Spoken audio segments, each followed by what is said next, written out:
What is going on, FA Nation? John Impemba here with your Fantasy Alarm MLB DFS Game Day Playbook Preview Show. Today, we are looking at the 6-game main slate for Thursday, starting at 12 p.m. Eastern Time. This is the main slate for us here over at Fantasy Alarm. No live show at 5 p.m. because, of course, DraftKings has broken up the late game slates into smaller slates here. So we got 6 games to feature for today over on DraftKings. We appreciate you all tuning in here with me. Hit that like, hit that subscribe, share that button there as well. Free way to support the work we do here over at a Fantasy Alarm. Of course, with it being a solo show, we'll be a little bit quicker here today, but we're going to go position by position. I'm going to break down my favorite players and matchups that we're going to be looking at for today's slate.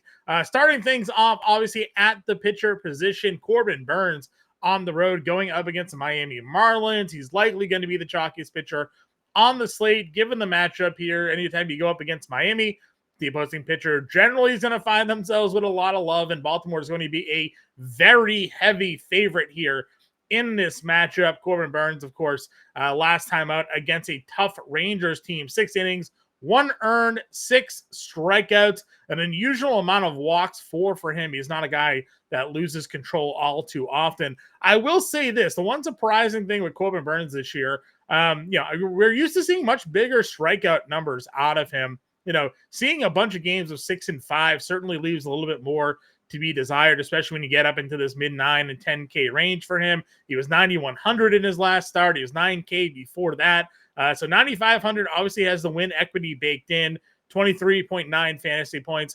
I would imagine you have maybe a little bit of a higher strikeout ceiling going up against the Miami Marlins in this matchup here. But, during his Brewers days, we were seeing him go 8-9 strikeouts with seemingly regularity. And now we're settling in more in the 5 or 6 strikeout range here. But still, $9,500 going to be your top likely rostered starting pitcher here. Dylan Cease 92, Taj Bradley 9K, round out that tier.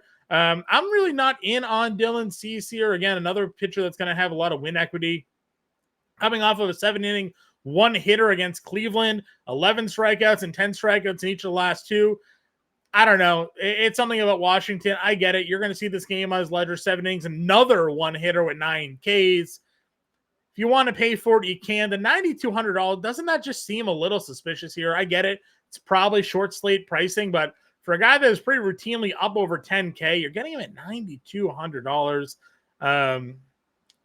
Again, if you want to go there, you can. To me, it just feels like something that seems off. So I understand it. I feel like more people go Corbin Burnes, but if you want to build your lineups around Dylan Cease, you certainly can. And then you have Taj Bradley, again, a tough divisional matchup against Toronto, who doesn't really strike out, but he himself has been really strong here, coming off a 7-inning, 1 hitter against the New York Yankees. Also shut out Cleveland over 7 innings. Has been one of the best pitchers in baseball, really, since that blowout game that he had against Baltimore there back on June 1st here. So I like Taj at 9K. I like Corbin Burnes.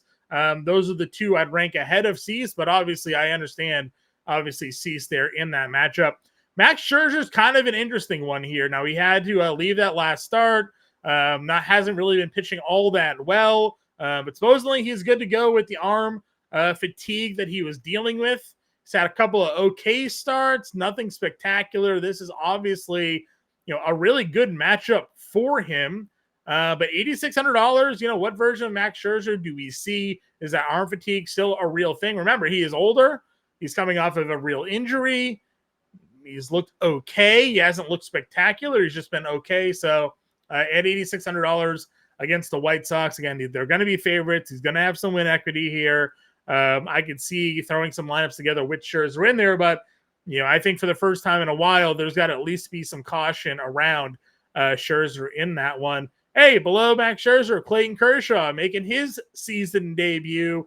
We know there'll be a pitch count here. Coming back from his surgery that ended his year in the offseason with the shoulder, only got up to 67 pitches in his last rehab start.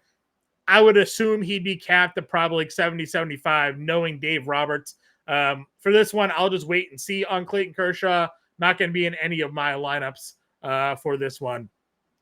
Opposite of Clayton Kershaw, we have Logan Webb. Really cheap price point for Logan Webb. Obviously hasn't been as great in the last couple of starts. Colorado and Toronto getting to him here, but did face the Dodgers at the end of June. 7 innings, 2 earned, 6 strikeouts, 19 fantasy points, and no decision. If he can keep the ball on the ground, he has a better chance of staying out of trouble, but obviously the Dodgers lineup is pretty tough. Again, a spot I probably don't go to Logan Webb, even though I really like the price point. I'm not going to touch Gavin Williams. He's been pretty awful of late. Chris Bassett is mildly interesting. Toronto came out and said they're not going to be looking to move him.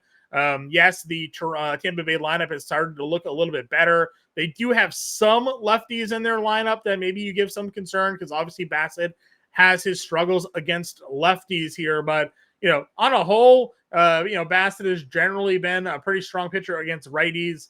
Again, I like Taj Bradley on the other side of this, so probably not going to have too much Bassett if I go there. Same thing when you're not going to do Patrick Corbin, Rodri Munoz, or Jonathan Cannon here. So you may just be looking at a double spend or, throwing Chris Bassett in a lineup at $7,600. Again, Gavin Williams has not looked good since his debut here. So probably not in on him. I think Bassett will be my value play on this slate. At the catcher position, we generally look for the value here. Scrolling our way down at this spot here, maybe you see Ben Roydvert, as we mentioned. Lefties, the ones that give Bassett trouble. He's 3K. He's a lefty. He has some power. Had that run earlier this year. So if you're not in on Bassett, maybe you go in that direction. Other than that, Higashioka, if he's in a lineup against Patrick Corbin, certainly could be interested, or Campusano, whomever Padres catcher is. I think I'll have some interest in here.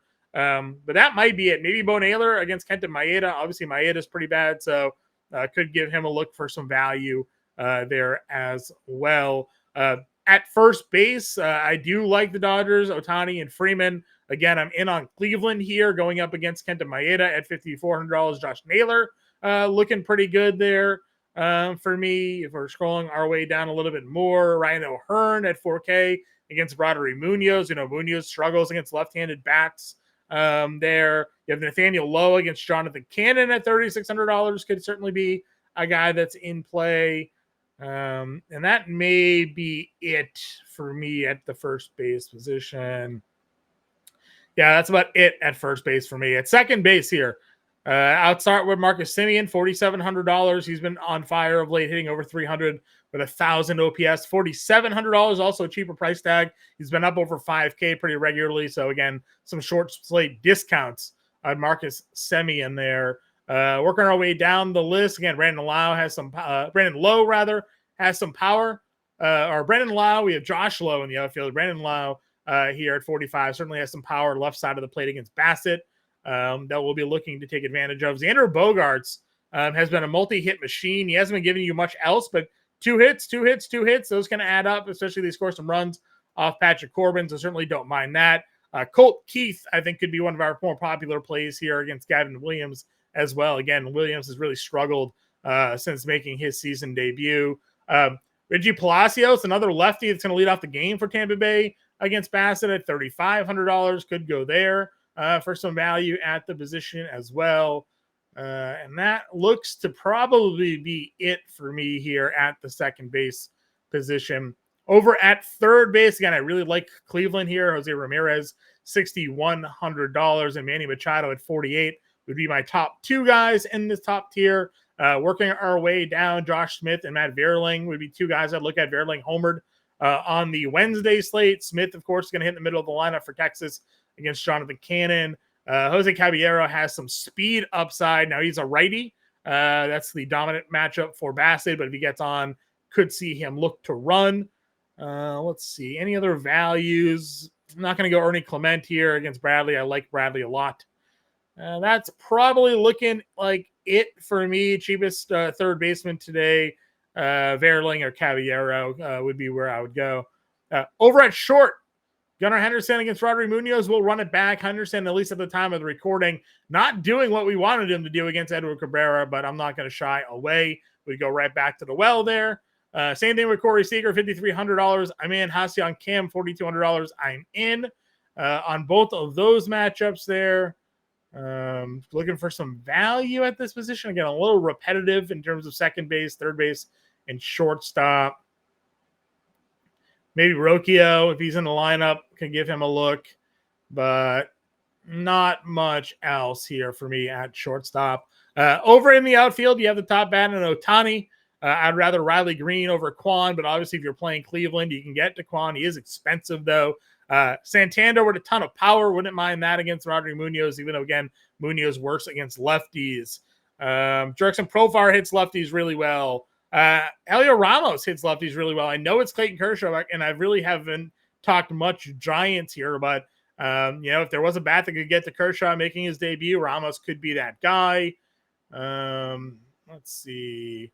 Soler, another guy with a lot of power against lefties. Again, I'm not looking to necessarily target Kershaw, but a couple of guys that could do some damage. Wyatt Langford, maybe he'll get off the schneid. He is really slumping over the last couple of weeks in that matchup against Cannon. Josh Lowe, as you mentioned, Josh Lowe, 4K, another lefty bat against Bassett. Could do some damage in that spot for him. Dalton Varsho, not really going to go there against Bradley. Said Mo.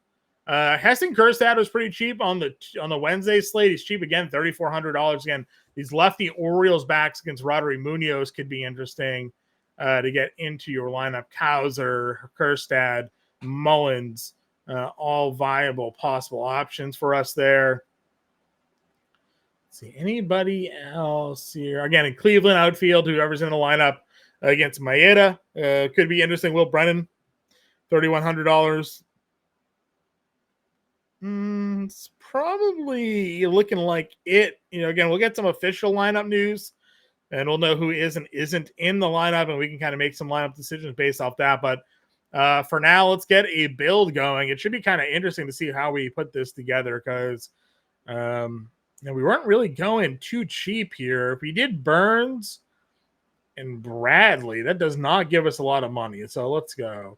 We'll go. What are we going to do? Naylor or Royford? Both of them are kind of slumping pretty big time here.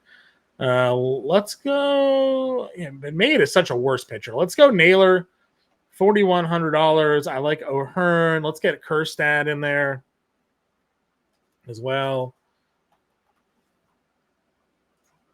4,200. Second base, Colt Keith for sure.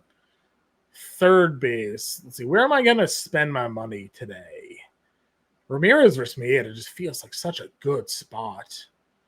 But if we did Hendo, it's 3,700. Let's see.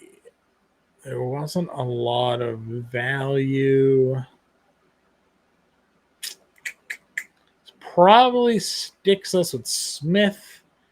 Two cheap outfielders. All right, what do we got down here? Go Brennan, even though he's been terrible, man. Such a bad run here. Noel, 3,300. There's a lot of power there. So we go Jonksy, 36. Yeah, it gives us Palacios in the outfield. So let's do that. Example lineup for everybody. Double spending at pitcher. Corbin Burns, Taj Bradley, Bo Naylor, Ryan O'Hearn, Colt Keith, Josh Smith, Gunnar Henderson, Heston Kjerstad, Jonksy Noel, and Richie Palacios getting some matchups for us. They were at $100 left over.